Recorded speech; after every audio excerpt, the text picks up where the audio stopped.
제발, 제발 살려주세요, 여사님. 그 돈 없으면 저 죽어요. 박 사장, 네 눈엔 내가 외로워서 돈 싸들고 다니는 치매 노인으로 보였냐?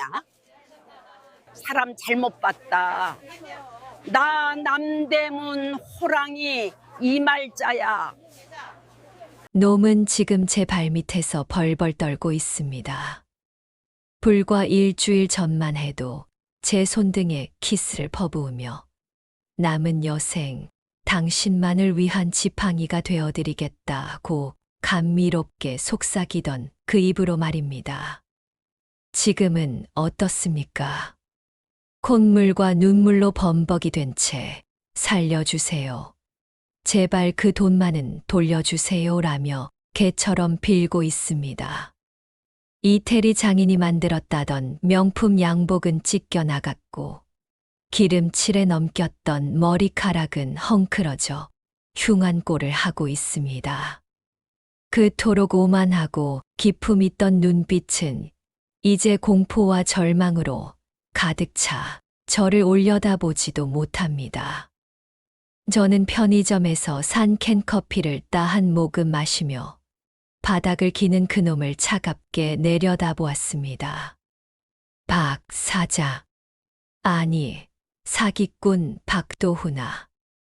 내 썩어 빠진 동태 눈가래는 내가 그저 외로움에 미쳐서 돈 보따리나 싸 들고 다니는 치매 노인으로 보였더냐? 사람 잘못 봤다. 번지수 틀려도 한참 틀렸어.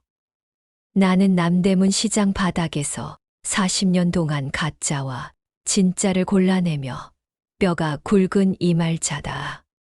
내 놈이 쳐놓은 그 얄팍하고 더러운 덫. 내가 갈기갈기 찢어버린 지 오래다.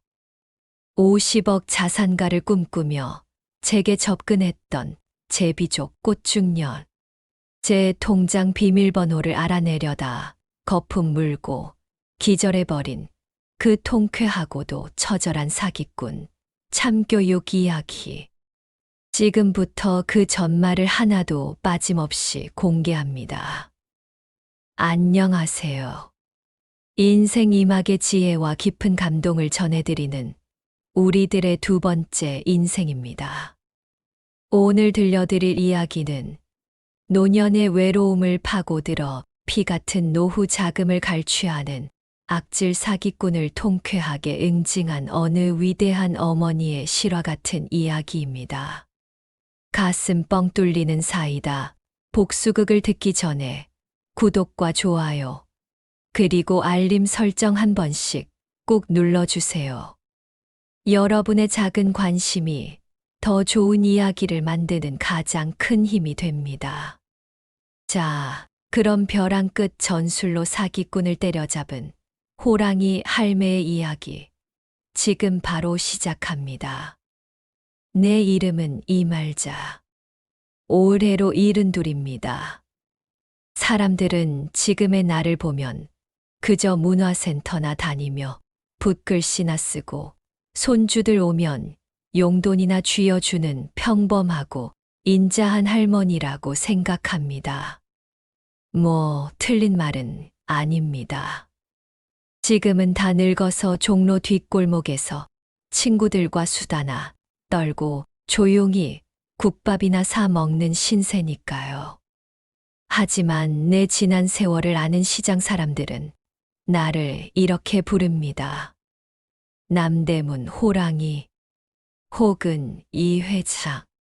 18 꽃다운 나이에 단돈 500원을 들고 상경해서 남대문 시장 바닥에서 안경 도매부터 시작해 의류, 원단, 나중엔 건물 임대업까지 안 해본 게 없습니다.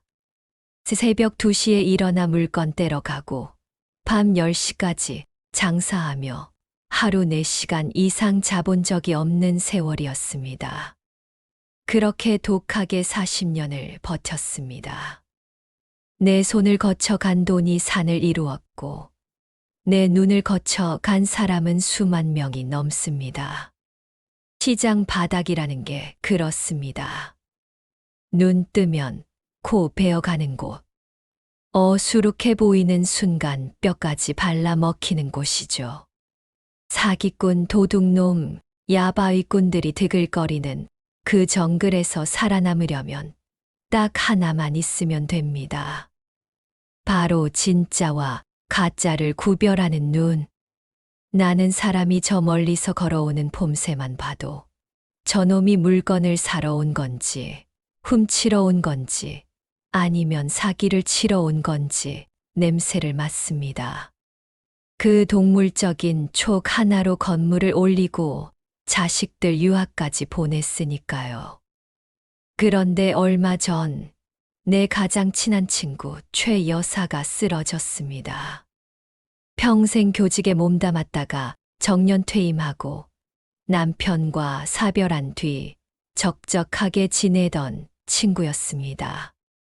그 점잖고 똑똑한 친구가 글쎄 황혼 로맨스니 뭐니 하며 접근한 놈한테 홀라당 넘어가서 노후 자금 3억을 날리고 수면제를 먹었다지 뭡니까가. 병원 중환자실에 산소호흡기를 달고 누워있는 친구를 보며 나는 피가 거꾸로 솟았습니다. 돈 3억, 물론 큰 돈입니다.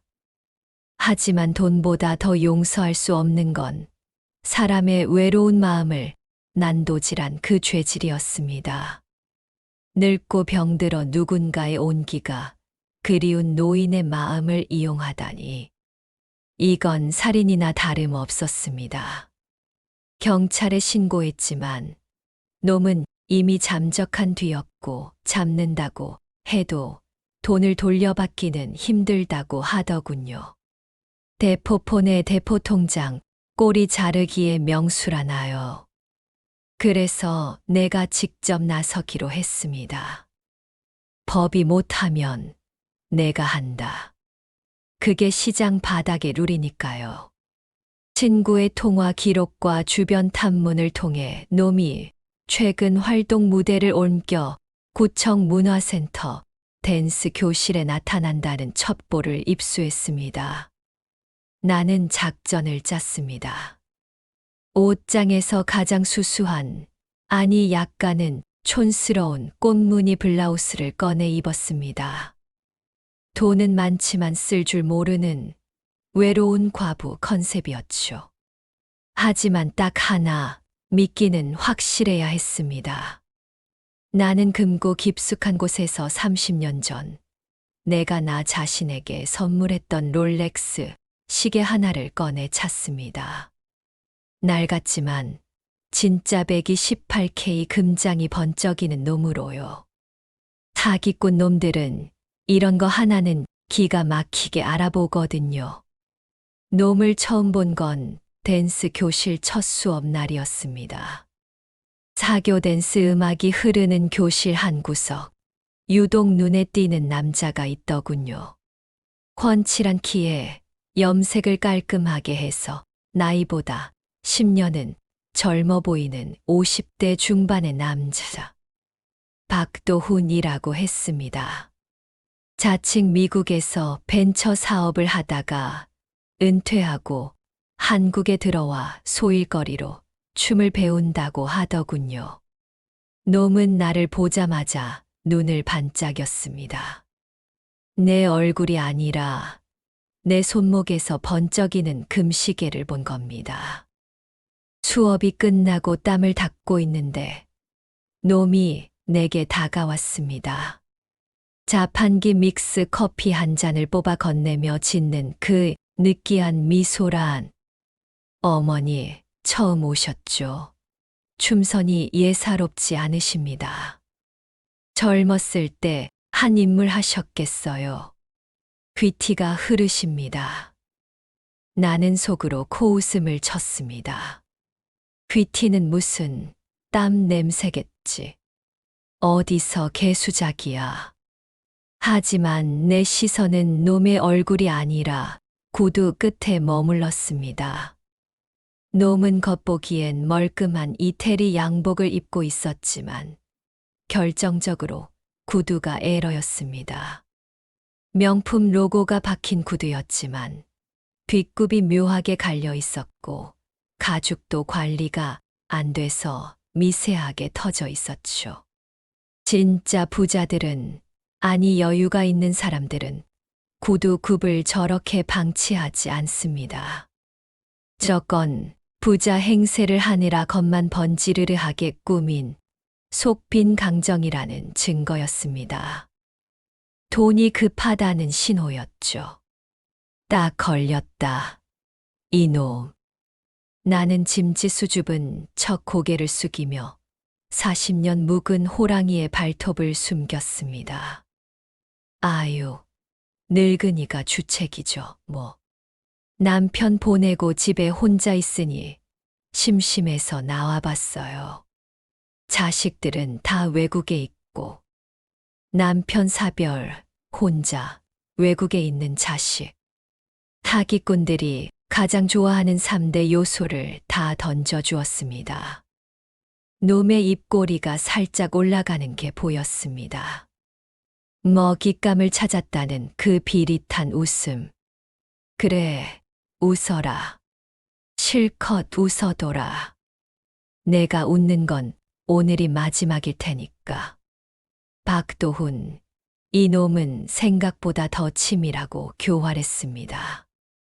처음부터 돈 이야기를 꺼내거나 노골적으로 들이대지 않더군요. 아주 천천히 가랑비에 옷 젖듯이 내 일상에 스며들기 시작했습니다. 좋은 말동무가 되어 주었습니다. 수업이 끝나면 집 근처까지 에스코트를 해주고, 비가 오는 날엔 미리 나와 우산을 씌워주고, 가끔은 길가에 핀 꽃 한 송이를 꺾어 선물하기도 했습니다. 어머니, 이 꽃 이름이 뭔지 아세요? 물망초예요. 꽃말이 나를 잊지 말아요래요. 그냥 어머니 보니까 돌아가신 제 어머니 생각이 나서요. 효도 한번 제대로 못 해드렸는데. 그 뻔한 멘트에 기가 찼지만 나는 눈물을 훔치는 척 연기했습니다. 손수건으로 눈가를 찍어내며 짐짓 감동한 목소리로 대꾸했죠. 아이고, 박 사장님 같은 아들이 있으면 얼마나 좋을까. 내 자식들은 다 미국 가 있어서 전화도 잘 안 해. 돈만 보내주면 뭐해. 늙은이 마음 하나 몰라주는데. 놈은 내 정보를 캐내기 위해 안달이 나 있었습니다. 내가 어디 사는지, 재산은 얼마나 되는지, 현금은 얼마나 융통할 수 있는지. 나는 놈이 원하는 대로 정보를 하나씩 흘려주었습니다. 물론 철저하게 조작된 정보였죠. 어느 날 나는 놈을 데리고 일부러 은행에 갔습니다. 박 사장, 미안한데 나 은행 볼일 좀 같이 봐줄 수 있어. 내가 눈이 침침해서 서류 보는 게 영 힘들어서. 요즘 은행원들도 믿을 수가 있어야지. 놈은 흔쾌히 따라 나섰습니다. 은행 VIP 대기실에 앉아 나는 가방을 열었습니다. 그 안에는 어제 시장 상인회에서 갯돈으로 수금해 온 현금 5천만 원이 노란 고무줄에 묶인 채 신문지에 대충 쌓여 들어 있었습니다. 5만 원권의 묵직한 두께에. 나는 일부러 가방 지퍼를 활짝 열어 놈의 눈앞에 그 돈다발을 들이밀었습니다. 아이고, 무거워라. 이게 종이 쪼가리지 뭐 별거야. 놈의 동공이 지진 난 것처럼 흔들리는 게 적나라하게 보이더군요. 침을 꿀꺽 삼키는 모굴대가 요동쳤습니다.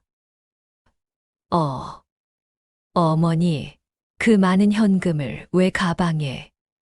아, 이거 그냥 집에 굴러다니는 돈인데 장롱에 두기 좀 그래서 예금이나 하려고. 죽은 영감이 남겨준 빌딩에서 월세가 자꾸 현금으로 들어오네. 세금 문제 때문에 통장으로 받기도 그렇고 귀찮게 시리, 빌딩, 월세, 현금, 세금 문제. 이 네 단어가 놈의 뇌리에 꽂히는 순간이었습니다. 놈은 내 가방에서 눈을 떼지 못했습니다. 놈의 머릿속 계산기가 미친 듯이 돌아가는 소리가 들리는 듯 했습니다. 이 할망구, 찐이다. 무조건 잡아야 한다. 이건 내 인생 역전의 기회다. 그날 이후 놈의 공세는 더욱 적극적으로 변했습니다. 이제는 대놓고 연인 행세를 하려 들더군요. 말자씨, 우리 나이가 숫자에 불과하잖아요. 저는 말자씨 같은 우아하고 기품 있는 여성을 기다려왔어요. 제 사업 파트너이자 인생의 동반자가 되어주시면 안 될까요?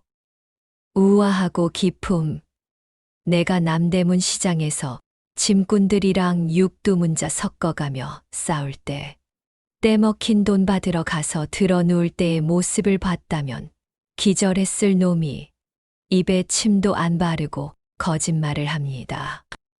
나는 놈의 손을 잡으며 18세 소녀처럼 수줍게 말했습니다. 박 사장님, 나도 사실 외로웠어. 내 재산 보고 달려드는 사람들은 많았지만 박 사장님처럼 내 마음을 알아주는 사람은 처음이야.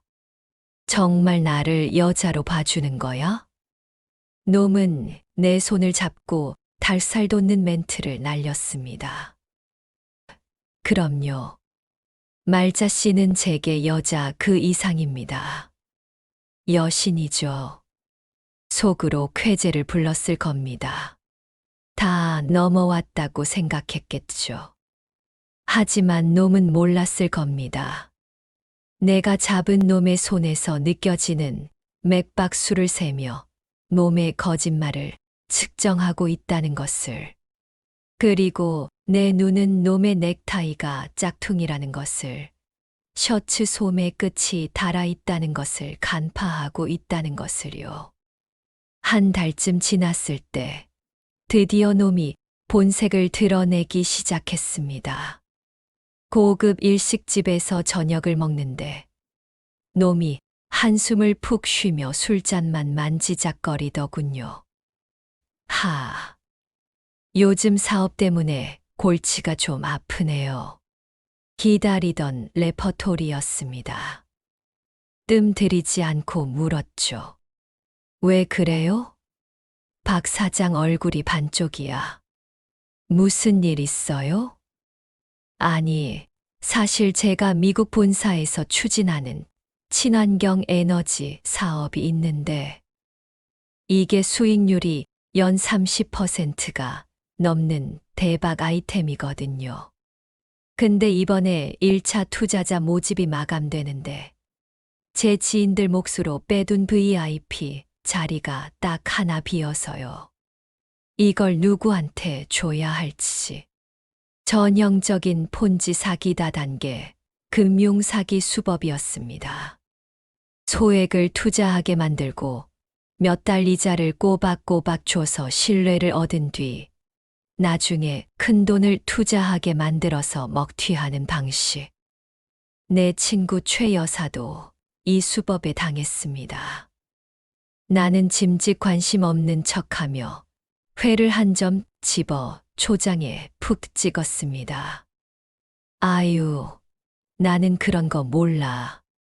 머리 아파. 숫자만 봐도 어지러워. 놈이 당황한 듯 말을 이었습니다. 아니, 말자씨. 이건 정말 확실한 거예요. 그냥 돈만 넣어두면 알아서 불어나는데. 저를 못 믿으세요?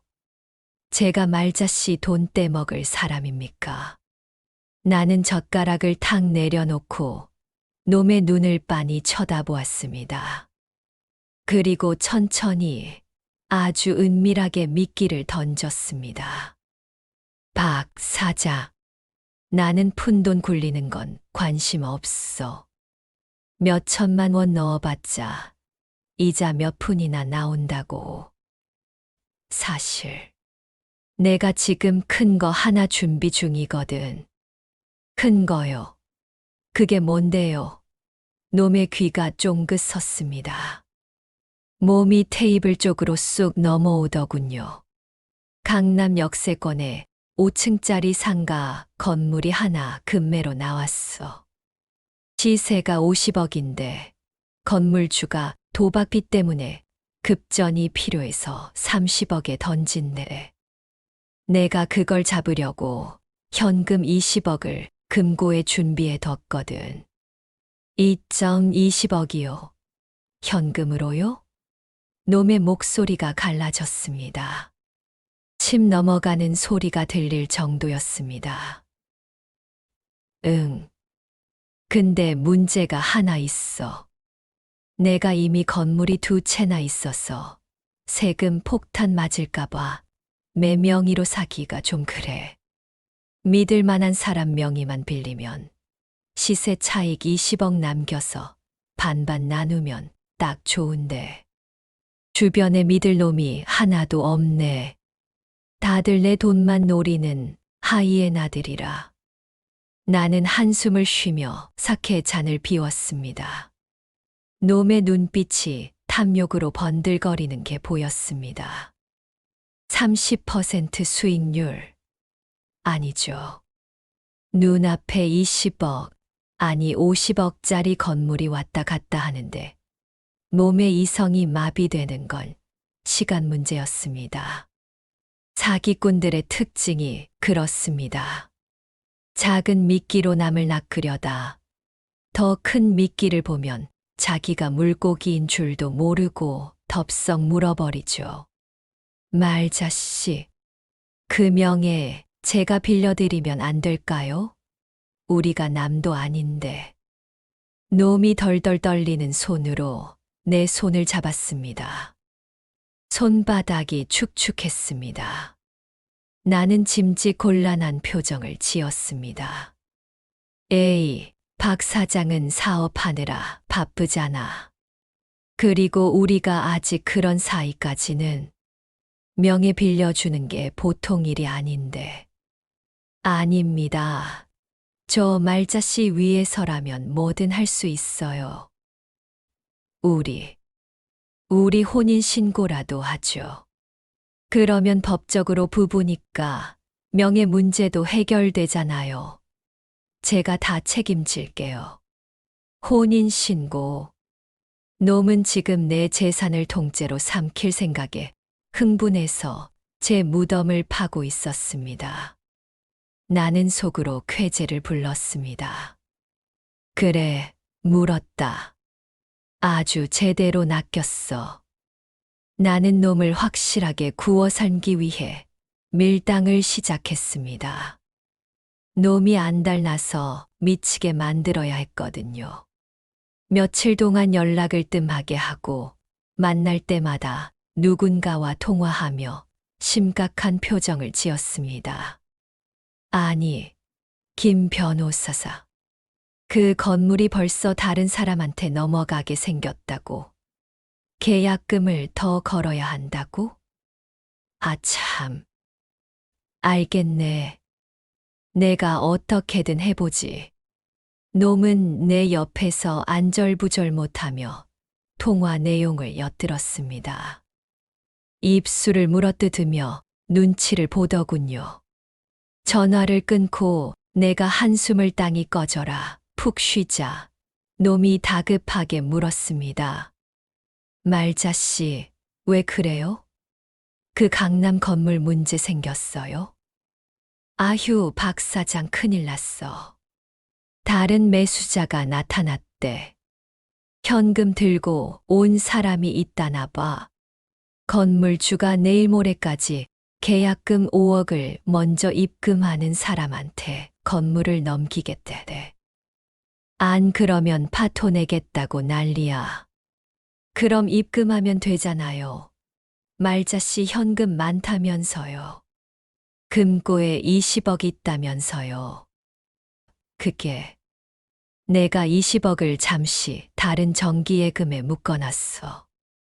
다음 주나 되어야 만기 해지가 돼. 지금 5억을 빼려면 중도 해지 수수료만 몇 천만 원이야. 아까워 죽겠네. 이 건물을 포기해야 하나 봐. 20억 차익이 날아가는 거지 뭐. 나는 낙담한 표정으로 고개를 떨구었습니다. 어깨를 축 늘어뜨리며 늙고 힘없는 노인의 모습을 연기했죠. 놈은 머리를 굴리기 시작했습니다. 지금 5억만 어떻게든 메꾸면 50억짜리 건물이 자기 손에 들어올 수 있다는 계산. 게다가 내가 혼인신고까지 언급했으니 건물 명의를 자기 앞으로 돌려놓고 나중에 이혼하거나 나를 처리해버리면 그만이라고 생각했겠지요. 놈이 내 손을 덥석 잡았습니다. 악력이 샜습니다. 말자씨, 포기하지 마요. 50억짜리 건물을 수수료 때문에 날려요? 그건 바보짓이에요. 제가 한번 융통해 볼게요. 박 사장이 5억이라는 큰 돈을. 아니야, 부담 주긴 싫어. 괜히 나 때문에 사업 자금 건드리지 마. 아니에요. 제가 미국 본사에 연락해서 급하게 자금 좀 당겨오면 됩니다. 대신 약속 하나만 해줘요. 건물 계약하면 명의는 제 앞으로 하고 나중에 시세 차익 나면 반반 나누는 거. 그리고 우리 결혼하는 거. 나는 감동한 척 눈물을 글썽이며 몸을 껴안았습니다. 놈의 어깨 너머로 차가운 미소를 지으면서요. 박 사장 정말 고마워. 내가 사람 보는 눈은 틀리지 않았네. 세상 천지에 나 도와줄 사람은 자네밖에 없어. 자네만 믿을게. 놈은 비장한 표정으로 고개를 끄덕였습니다. 마치 백마탄 왕자라도 된 것처럼요. 하지만 나는 알고 있었습니다. 놈에게 미국 본사 따위는 없다는 것을요. 놈은 지금부터 지옥을 맛보게 될 겁니다. 5억을 구하기 위해 사채를 쓰고 동료 사기꾼들의 돈을 훔치고 다른 여자들에게 사기 친 돈까지 영혼까지 끌어모아야 할 테니까요. 스스로 파멸의 구렁텅이로 걸어 들어가는 겁니다. 일주일 동안 놈은 피가 말랐을 겁니다. 내가 심어둔 정보통김 형사 조카 녀석의 도움을 통해 들으니 놈은 난리가 났더군요. 그동안 사기쳐서 뜯어낸 돈은 도박과 유흥으로 다 날린 상태라 수중에 현금이 거의 없었거든요. 놈은 결국 최후의 수단을 썼습니다. 명동사채 시장에서도 악명 높기로 소문난 독사파를 찾아갔습니다. 신체 포기 각서를 쓰고 이자가 살인적인 급전 3억을 빌렸습니다. 일주일 뒤에 10배로 갚겠다고 큰 소리치면서요. 그리고 그것도 모자라 함께 사기판을 벌이던 동료의 비밀 금고를 털어 2억을 마련했죠. 동료에게 들키면 쥐도 새도 모르게 묻힐 수도 있는 위험한 짓이었지만 놈의 눈에는 50억짜리 건물밖에 보이지 않았을 겁니다. 5억만 투자하면 50억이 생긴다. 이건 인생 역전이다. 이 한탕만 성공하면 나는 평생 떵떵거리고 산다. 놈은 스스로에게 최면을 걸며 폭주 기관차처럼 달렸습니다. 눈에 뵈는 게 없었겠죠. 드디어 약속한 날이 되었습니다. 놈은 퀭한 눈에 다크서클이 턱 밑까지 내려와 있었습니다. 입술은 바짝 말라 있었지만 양복 안주머니에는 수표와 이체 한도가 풀린 보안카드를 품고 내 앞에 나타났습니다. 말자 씨, 준비됐어요. 돈 구했습니다. 힘들게 구한 돈이에요. 나는 놈을 데리고 강남의 한 부동산으로 갔습니다. 물론 그 부동산은 진짜가 아니었습니다. 내 조카 녀석이 잠시 비어있는 상가를 빌려 간판만 달아놓은 세트장이었죠. 앉아있는 중개사도 연극배우 출신인 내 단골 국밥집 사장이었고요. 완벽한 무대였습니다. 가짜 계약서가 테이블 위에 놓였습니다. 놈은 계약서를 돋보기까지 써가며 꼼꼼히 읽어보더군요. 매매 대금 50억 원 잔금 지급일 일주일 후 매수인 박도훈 자기 이름서 자가 박힌 계약서를 보자 놈의 손이 떨렸습니다. 흥분과 탐욕으로 가득 찬 그 눈빛. 정말 역겨워서 토가 나올 뻔했습니다. 자, 박 사장. 여기 지정된 계좌로 계약금 5억 쏘면 돼. 건물주가 지금 오고 있으니까 입금 문자 보여주면 바로 도장 찍어줄 거야. 이 기회 놓치면 끝이야. 나는 놈에게 계좌번호가 적힌 쪽지를 건넸습니다. 그 계좌는 내 이름으로 된 차명 계좌였지만 입금되는 즉시 피해자들 최, 여사 등의 변제 공탁금으로 묶이도록 내 변호사가 조치해 둔 특수 계좌였습니다. 들어가면 다시는 못 나오는 블랙홀 같은 계좌였죠. 놈은 1초의 망설임도 없이 폰뱅킹 앱을 켰습니다.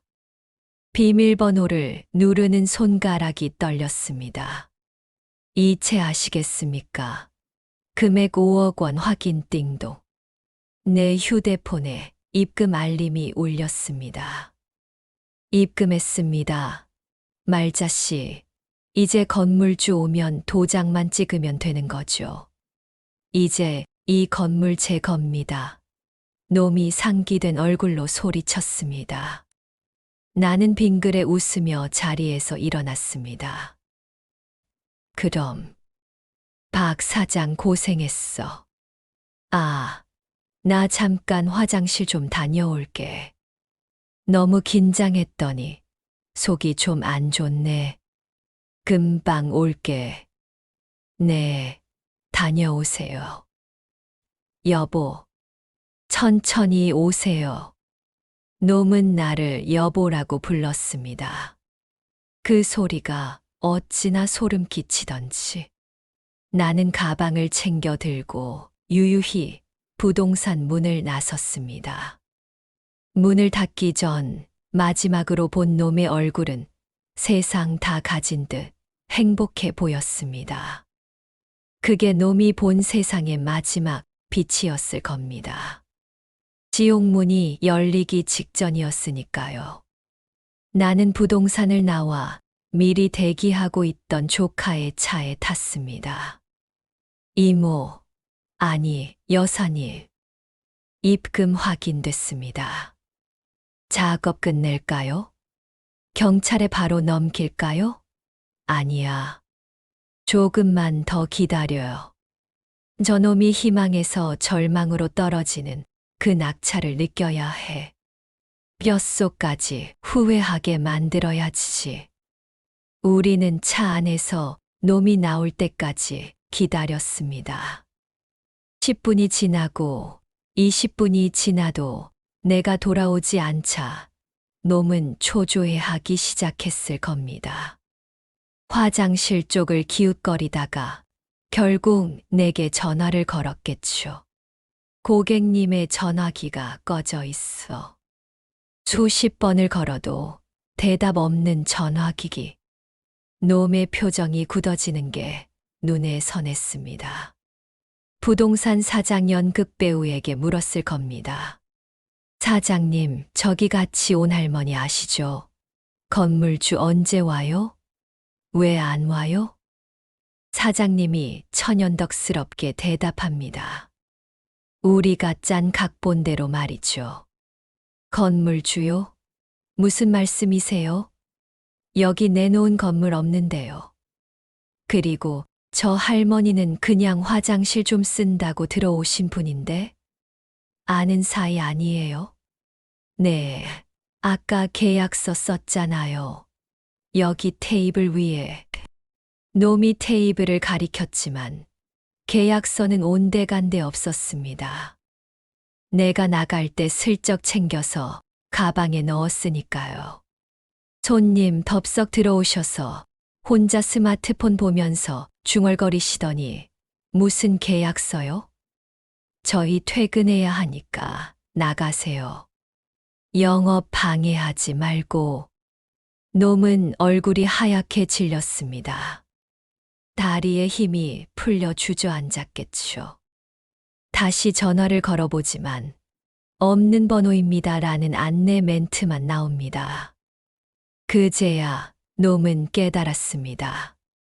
자신이 설계한 사기판 위에서 더 큰 사기꾼에게 낚였다는 것을, 여우 잡으려다 호랑이 굴에 들어왔다는 것을.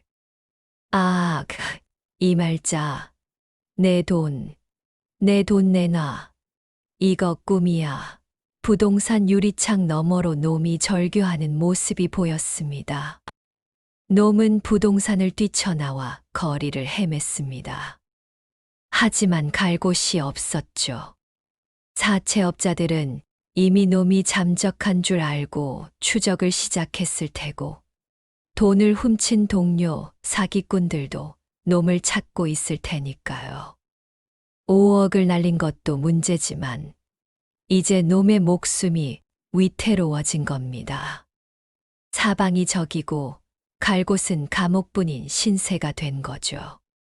놈은 며칠 동안 노숙자처럼 숨어 지냈습니다. 찜질방도 못 가고 지하철역 화장실이나 공원 벤치에서 신문지를 덮고 쪽잠을 잤다고 하더군요. 사채업자들에게 잡히면 뼈도 못 추린다는 공포 때문에 밥도 제대로 못 먹었을 겁니다. 일주일 만에 놈은 10년은 늙어 보였습니다. 나는 놈에게 문자를 하나 보냈습니다. 물론 대포폰으로요. 박 사장 돈 돌려받고 싶으면 오늘 밤 10시 우리가 처음 만난 문화센터 옥상으로 와. 혼자 와야 해. 밤 10시. 차가운 밤바람이 부는 옥사. 놈이 헐레벌떡 옥상으로 올라왔습니다. 찢어진 운동화, 냄새나는 양복, 옥상 난간에 기대어 우아하게 코트를 입고 서 있는 나를 보자마자 몸이 짐승처럼 달려들었습니다. 이 말자, 야, 이 사기꾼 할망구야. 내 돈 내놔.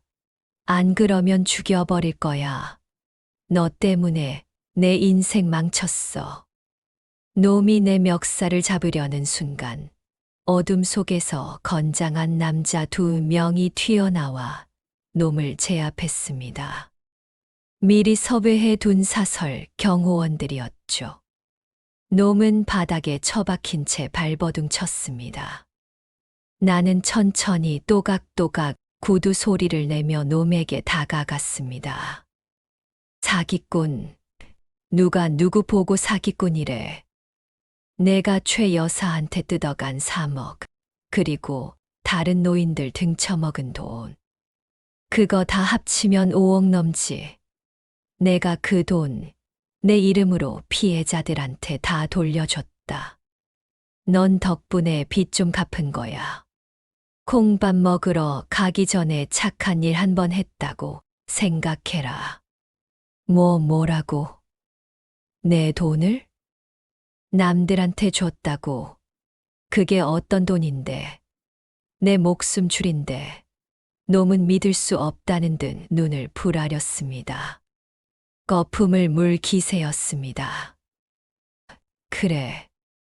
그리고 너 독사파한테 사채 썼지. 동료, 돈도 훔쳐크고. 이제 감옥에 가는 게 너한테는 차라리 천국일 거다. 밖에서는 빚쟁이들이 널 담그려고 칼 갈고 있을 테니까. 내가 너 살려주는 거야. 이 멍청한 놈아. 놈은 그제야 상황 파악이 됐는지 살기가 사라지고 공포가 밀려왔습니다. 내 바짓가랑이를 잡고 빌기 시작했습니다. 어머니, 아니, 여사님, 제발 살려주세요. 저 감옥 가면 죽어요. 제발 그 돈 다시 돌려주세요. 제가 평생 종처럼 모실게요. 시키는 거 다 할게요. 네. 나는 놈의 턱을 구둣발로 툭 쳤습니다. 박도훈. 내 눈엔 내가 쉬운 먹잇감으로 보였겠지만 나는 산전수전 공중전까지 다 겪은 사람이야. 내가 쓴 그 얄팍한 시나리오 40년 전 남대문 시장에서 이미 유행 지난 수법이다. 그리고 사람 마음 가지고 장난치는 거 아니야. 외로워서 기대고 싶은 노인네들 등쳐먹으니 좋디. 그분들이 흘린 눈물, 내가 피눈물로 갚게 해준 거야. 달게 받아라. 그때 옥상 문이 열리고 경찰 사이렌 소리가 들려왔습니다. 미리 신고해 둔 경찰들이 들이닥쳤습니다. 박도훈 씨, 사기 및 절도, 유사수신 행위 혐의로 체포합니다. 당신은 변호사를 선임할 권리가 있고, 놈은 경찰에게 끌려가면서도 뒤를 돌아보며 악을 썼습니다. 이 말자, 너 두고 보자. 내가 나가면 가만 안 둬. 죽여버릴 거야. 나는 손을 흔들어 주었습니다. 그래, 나와 봐. 그때는 국밥이라도 한 그릇 사주마. 물론 내가 10년 뒤에 살아서 나온다면 말이야. 박도훈은 구속되었습니다. 조사 과정에서 여죄가 고구마 줄기처럼 줄줄이 드러났습니다. 피해자가 한둘이 아니더군요. 징역 10년은 좋게 살 거라고 합니다. 사채업자들에게 쫓길 걱정은 안 해도 되니 감옥이 놈에게는 호텔일지도 모르겠습니다. 내 친구 최 여사는 병원에서 퇴원했습니다. 내가 놈에게서 뜯어낸 돈으로 3억을 고스란히 돌려주었거든요. 말자야, 너 아니었으면 나 정말 죽으려고 했어. 늙어서 이게 무슨 망신이니? 고맙다. 정말 고마워. 친구는 내 손을 잡고 펑펑 울었습니다. 앙상해진 친구의 손을 잡으니 나도 눈물이 핑 돌았습니다. 울지 마, 이년아. 늙어서 남자한테 속은 게 뭐 자랑이라고. 액땜했다 쳐. 밥이나 먹으러 가자. 내가 설렁탕 사줄게. 나는 툴툴거렸지만 친구가 다시 웃음을 되찾아줘서 얼마나 다행인지 모릅니다. 사건이 마무리되고 나는 다시 일상으로 돌아왔습니다. 남대문 시장 단골 가게에 들러 상인들과 수다도 떨고 문화센터에서 서예도 다시 시작했습니다. 댄스 교실은 그만뒀습니다. 제비놈 생각나서 영 춤출 맛이 안 나더라고요. 사람들은 여전히 나를 평범한 할머니로 봅니다. 할머니, 짐 들어드릴까요? 하며 친절하게 다가오는 청년들도 있고, 지하철에서 자리를 양보해 주는 학생들도 있습니다. 세상엔 아직 좋은 사람들이 더 많다는 걸 압니다. 하지만 가끔 지하철이나 공원에서 수상쩍은 놈들이 외로워 보이는 노인들에게 접근하는 걸 보면 나도 모르게 눈에 불이 켜집니다. 저놈이 사기꾼인지 아닌지 내 촉은 아직 녹슬지 않았거든요. 누군가 그러더군요. 나이 먹으면 지혜가 생긴다고. 하지만 나는 그렇게 생각하지 않습니다.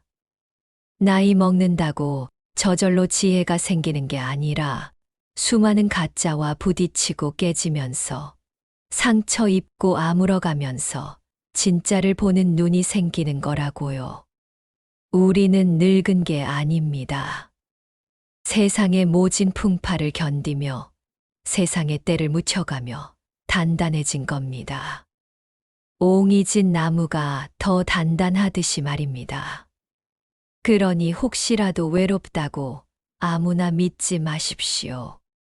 세상에 공짜 점심은 없고 이유 없이 친절한 제비는 없습니다. 내 재산을 지킬 수 있는 건 자식도 아니고 친구도 아니고 바로 나 자신입니다. 혹시라도 사기꾼 놈들이 이 방송을 듣고 있다면 명심해라. 세상 모든 노인이 호락호락하지 않다는 걸. 어딘가에는 나 같은 남대문 호랑이가 눈을 부릅뜨고 지켜보고 있다는 걸 말이다. 오늘의 이야기는 여기까지입니다. 제 이야기가 여러분의 답답한 속을 조금이라도 시원하게 뚫어드렸다면 좋겠네요. 오늘은 악질 로맨스 스캠 사기꾼을 통쾌하게 응징한 남대문 호랑이 이말자 여사님의 이야기를 들려드렸습니다. 자필 귀정. 죄 지은 자는 반드시 벌을 받고 정의는 승리한다는 진리를 다시 한번 확인한 시간이었습니다. 여러분 주변에도 혹시 달콤한 말로 유혹하는 사기꾼이 있었나요? 아니면 통쾌하게 위기를 넘긴 경험이 있으신가요? 여러분의 다양한 인생 경험을 댓글로 남겨주세요. 우리 모두의 지혜가 모이면 더 이상 억울한 피해자는 생기지 않을 것입니다. 오늘 이야기가 마음에 드셨다면 구독과 좋아요, 그리고 주변 친구들에게 공유 부탁드립니다. 우리들의 두 번째 인생은 앞으로도 여러분의 삶에 힘이 되는 가슴 뜨거운 이야기로 찾아오겠습니다. 지금까지 청취해 주셔서 감사합니다. 오늘도 지혜롭고 누구보다 당당하고 행복한 하루 보내세요.